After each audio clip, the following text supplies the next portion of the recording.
Mucosa के बाद हमारे पास जो दूसरी लेयर आती है वो होती है सब म्यूकोसा लेयर। अच्छा जी, सब म्यूकोसा लेयर में एक बहुत अहम चीज होती है जो कि हमारे पास होता है mucus glands. You do not have to confuse these three words, actually these four words.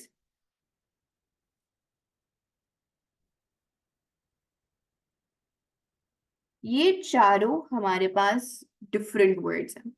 Mucin is a glycoprotein produced by goblet cells which makes up the mucus।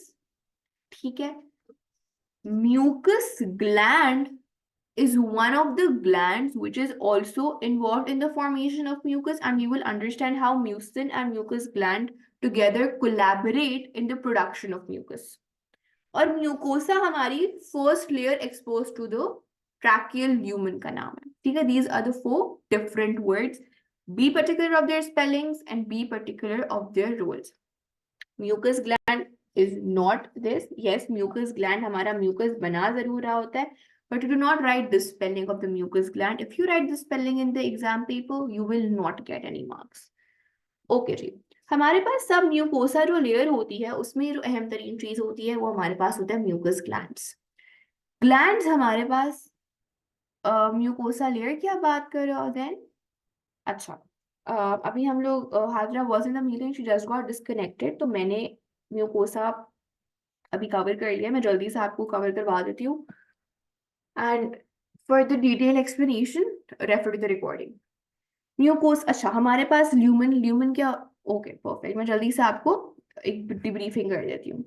हमारे पास बेसिकली जो ल्यूमन होता है, ल्यूमन हमारे पास एक hollow reason होता है। ठीक है, एक पाइप अगर आप देखो, पाइप जो होता है उसमें क्या होता है, हमारे पास एक हॉलो स्पेस होती है, एक एम्प्टी स्पेस होती है जिससे पानी या कोई भी फ्लूइड ट्रैवल कर सकता है। वैसे ही हमारे जो ब्लड वेसल्स हैं या जो हमारा पूरा गैस एक्सचेंज सिस्टम का ट्रैक किया है, ब्रोंक्यूल्स हैं, ब्रोंकस है, वो ट्यूब्स हैं, वो पाइप की तरह होता है। उनमें एक हॉलो रीजन होता है जिसके थ्रू अगर ब्लड वेसल है तो ब्लड पास कर रहा होता है, गैस एक्सचेंज सिस्टम है तो उन ट्यूब्स के थ्रू गैस पास कर रही होती है। तो हमारे पास lumen is that hollow opening. अब हम ल्यूमन से जब हम पूरे ट्रैकिया को देखते हैं तो हम देखते हैं कि चार लेयर्स हैं ट्रैकिया की। सबसे पहली लेयर जो फेस कर रही होती है ह्यूमन को वो म्यूकोसा होती है, फिर सब म्यूकोसा होती है, फिर कार्टिलेज होती है और फिर एडवेंटिशिया होती है। तो म्यूकोसा जो पहली लेयर होती है उसमें ये सेल्स पाए जाते हैं और इन सेल्स का रोल हमने जस्ट अभी डिस्कस किया था। So you can either read the notes और you can listen to the recording. अब हम आ गए हैं सेकेंड लेयर पे जो कि हमारी है submucosa. This is our second layer that we find in the trachea. Submucosa में हमारे पास होते हैं म्यूकस ग्लैंड्स। हमें पता है जो ग्लैंड्स होते हैं वो किस चीज में इन्वॉल्व होते हैं, वो सिक्रीशंस में इन्वॉल्व होते हैं। अब इस म्यूकस ग्लैंड की क्या सिक्रीशन है? इस म्यूकस ग्लैंड की जो सिक्रीशन है वो है एक सिरस फ्लूइड। सिरस फ्लूइड हमारे पास एक ट्रांसपेरेंट वाटरी सा फ्लूइड होता है। ठीक है, अब ये जो हमारे पास जो डक्ट्स हैं म्यूकस ग्लैंड की वो कहाँ पे खुलती हैं? वो हमारे पास एपिथेलियम, एपिथेलियम हम म्यूकोसा लेयर को भी बोलते हैं। एपिथेलियम क्या होती है? जो हमारी फर्स्ट लेयर होती है। फॉर एग्जांपल हम कहते हैं ना स्किन के एपिथेलियल सेल्स होते हैं। प्लांट की जो फर्स्ट लेयर होती है सेल्स की वो एपिथेलियल सेल्स होते हैं। तो हमारे पास जो फर्स्ट लेयर है म्यूकोसा उसको हम एपिथेलियम भी बुलाते हैं। ठीक है, हमारे पास जो सब म्यूकोसा है वो कहाँ पे खुल रही है? Let me erase this. ये मेरे पास फर्स्ट लेयर है म्यूकोसा और ये मेरे पास ये पूरी जो लेयर है वो मेरे पास सब म्यूकोसा है। ठीक है, मेरे पास जो सब म्यूकोसा है उसकी जो डक्ट्स हैं वो कहाँ पे खुल रही हैं? They are opening on the mucosa layer. तो जो मेरा सब म्यूकोसा के अंदर पाए जाने वाले म्यूकस ग्लैंड्स हैं उनकी जो डक्ट्स हैं जो कि सिक्रीट कर रही हैं एक वाटरी फ्लूइड जिसका नाम है सिरस फ्लूइड, वो कहाँ पर आ रहा होगा? वो मेरे पास on the lining of mucosa आ रहा होगा। Is that clear? Are you there with me? Okay, तो मेरे पास म्यूकोसा प्रोड्यूस कर रही है क्या? एक सिरस फ्लूइड को, एक वाटरी फ्लूइड है। हमने जब अभी म्यूकोसा को डिस्कस किया था तो हमने कहा था कि म्यूकोसा में एक सेल होता है, गॉबलेट सेल, जो कि प्रोड्यूस कर रहा होता है एक ग्लाइकोप्रोटीन म्यूसिन। ग्लाइकोप्रोटीन हमारे पास, ग्लाइको क्या है? ग्लाइको बेसिकली एक शुगर चेन अटैच्ड है प्रोटीन के साथ। ठीक है, शुगर्स हमारे पास स्टिकी इन नेचर होती हैं। आप एक शुगर लो और शुगर का आप एक सिरप बनाओ तो वो जो सिरप होगा वो चिपचिपा होगा, वो स्टिकी इन नेचर होगा, करेक्ट। तो हमारे पास जो ग्लाइकोप्रोटीन्स होते हैं they are sticky in nature, क्यों? क्योंकि उनके साथ एक कार्बोहाइड्रेट शुगर चेन अटैच्ड होती है। हमारे पास म्यूकोसा में एक ग्लाइकोप्रोटीन प्रोड्यूस हो रहा है, म्यूसिन, और हमारे पास म्यूकस ग्लैंड में एक फ्लूइड प्रोड्यूस हो रहा है, serous fluid, which is watery in nature. Glycoprotein है, सॉलिड सोल्यूट जैसा होगा, बायोलॉजिकल मॉलिक्यूल है, सिरस फ्लूइड वाटरी इन नेचर है। म्यूसिन जो हमारे पास ग्लाइकोप्रोटीन है और सिरस फ्लूइड जो हमारे पास म्यूकस ग्लैंड रिलीज कर रहा है, सिरस फ्लूइड डिसॉल्व कर लेगा म्यूसिन को, और जब एक वाटरी फ्लूइड में एक स्टिकी नेचर का ग्लाइकोप्रोटीन म्यूसिन डिसॉल्व होगा तो हमारे पास म्यूकस बनेगा, जो कि हमारे पास लाइन कर रहा होता है ट्रैकिया को, और ये इंट्रैप कर रहा होता है डस्ट पार्टिकल्स और बैक्टीरिया को, ताकि वो हमारे गैस एक्सचेंज सिस्टम को इनफिल्ट्रेट ना करे। इज दिस क्लियर ना? यही यहाँ पे भी लिखा हुआ है, duct of mucus glands open on the surface of respiratory epithelium. These glands produce a watery fluid called serous fluid, which dissolves the glycoprotein mucin to form the mucus. Serous fluid plus mucin form mucus. अब हमारे पास जो third layer है trachea की, that is a C-shaped cartilage. Cartilage हमारे पास क्या होती हैं?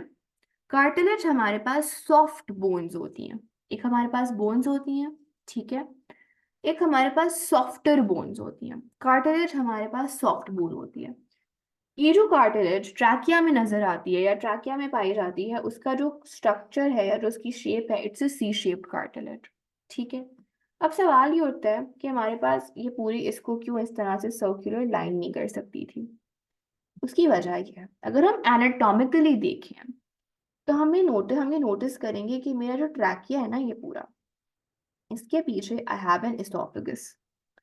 एसोफेगस में क्या होता है? एसोफेगस में मेरा खाना जाता है। When I take in my food, the food goes through the oesophagus. मेरे पास अगर मेरी जो कार्टिलेज है ना, रिमेंबर कार्टिलेज हार्ड बोन नहीं है लेकिन सॉफ्ट बोन तो है। बोन्स रिलेटिवली हार्डर स्पीशीज होती हैं, बिल्कुल होती हैं।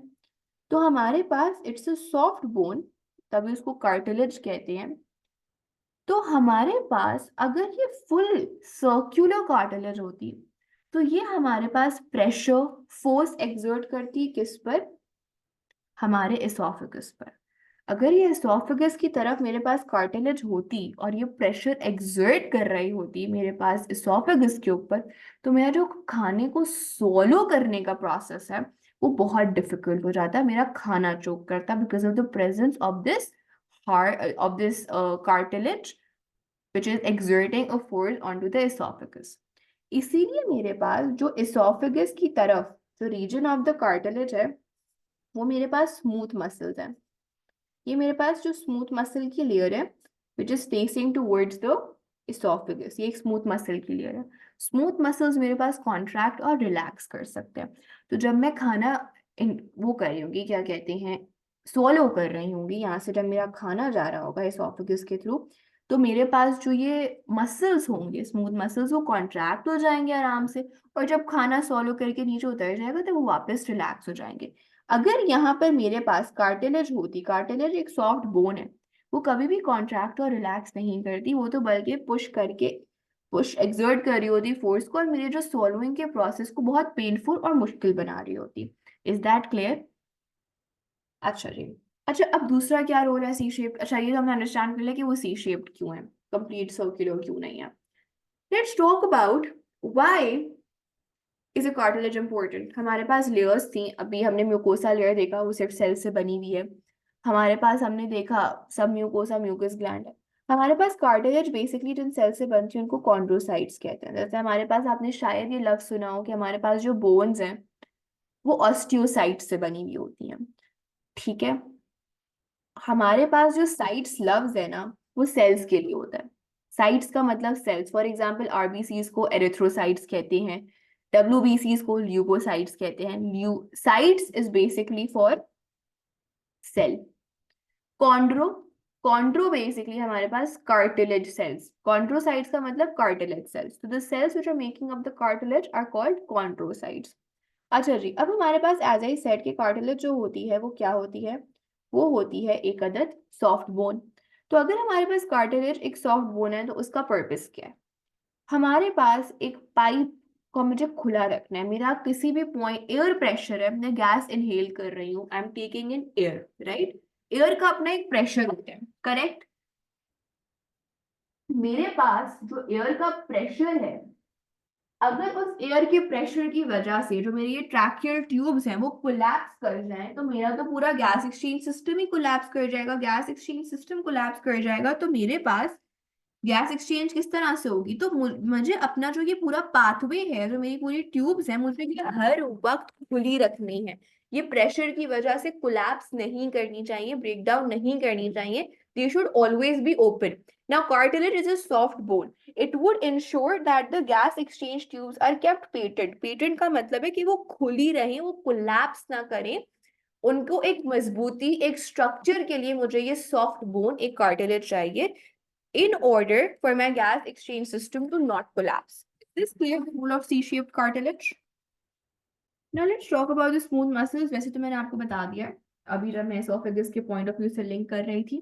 स्मूथ मसल्स क्या करते हैं, दे कॉन्ट्रैक्ट एंड रिलैक्स। कॉन्ट्रैक्शन और रिलैक्सेशन की वजह से क्या होता है हमारे पास, बेसिकली एक तो हम जब फूड का ले रहे होते हैं तो उसमें हमें आसानी होती है, प्लस हमारे पास जब एयर अंदर आती है, अच्छा वो हम इलास्टिक फाइबर्स के परस्पेक्टिव से डिस्कस करेंगे। स्मूथ मसल्स का बस आपको ये पता होना चाहिए that they contract and relax, और इससे हमारे बेसिकली जो एयर का मूवमेंट होती है वो रेगुलेट हो रही होती है, जो हमारे पास वेंटिलेशन है वो इंश्योर हो रही होती है थ्रू आवर स्मूथ मसल्स। अच्छा, अब जब ये स्मूथ मसल्स कॉन्ट्रैक्ट और रिलैक्स कर रहे हो, जब कोई चीज कॉन्ट्रैक्ट करती है तो वो क्या होती है, वो जो पाथवे होता है उसका उसका साथ क्या होगा, वो बेसिकली कॉन्स्ट्रिक्ट कर जाएगा, नैरो डाउन हो जाएगा, राइट। तो जब मेरे पास मेरे ये स्मूथ मसल्स कॉन्ट्रैक्ट कर रहे होंगे तो जो मेरा ल्यूमन है, जो मेरा ओपन हॉलो पार्ट है, वो कॉन्स्ट्रिक्ट कर जाएगा, और मेरे पास जब रिलैक्स कर रहे होंगे तो मेरे पास क्या होगा, एयर पाथ वाइडन होगा। अच्छा,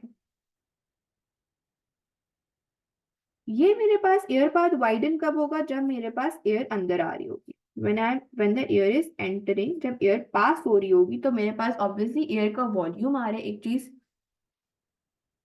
हमारे पास जब मस्कुलर कॉन्ट्रैक्शन होती है तो एटीपी यूज होता है, दिस एंटायर फिनोमिना आप पढ़ रहे होगे अपने A2 में। तो मस्कुलर कॉन्ट्रैक्शन के लिए वी नीड एटीपी, ठीक है, it is an energy consuming process.